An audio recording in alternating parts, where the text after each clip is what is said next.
Saya penasaran untuk membaca buku ini setelah mendengar testimoni seorang peserta pengajian yang mengatakan bahwa ia pernah mengalami cobaan dahsyat dalam hidupnya dan dengan izin Allah, buku Lentera Hati inilah yang menyelamatkannya. Setelah saya membaca, ternyata cakupan buku ini sangat luas, mulai dari akhlak, ibadah, sampai dengan hubungan kemasyarakatan dan kebangsaan.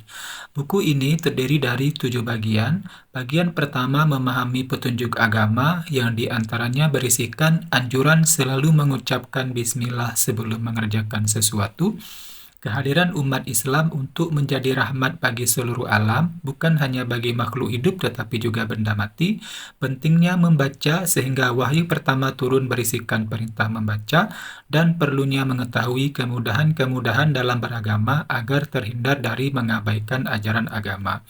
Bagian kedua, memahami takdir Allah, diantaranya berisikan kisah Umar bin Khattab dan negeri yang dilanda wabah, yang menunjukkan bahwa manusia memiliki kemampuan untuk memilih takdir.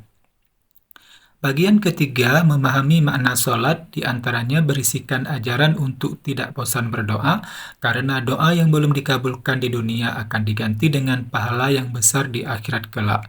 Sholat merupakan hal yang besar dan penting namun dianggap remeh oleh banyak muslim.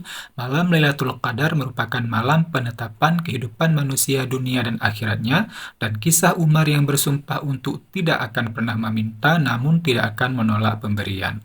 Bagian keempat, memahami potensi ruhaniyah manusia, diantaranya berisikan pelajaran yang bisa diambil dari kisah semut, lebah, dan laba-laba di dalam Al-Quran. Perintah untuk menggembirakan hati anak dan bersikap lembut kepada mereka, serta pengaruh kualitas bacaan dan tontonan terhadap kemajuan dan kemunduran suatu negara. Bagian kelima, memahami masalah-masalah di sekitar kita, diantaranya berisikan tentang hikmah di balik perang dan bencana alam.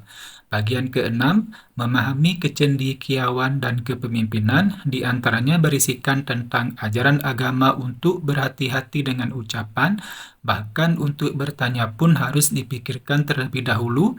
Lebih baik menjawab saya tidak tahu daripada asal menjawab, anjuran untuk memilih pemimpin bahkan dalam perjalanan yang berisi 2 orang, dan apabila di antara pemimpin yang dipilih semuanya buruk, pilihlah yang paling sedikit keburukannya.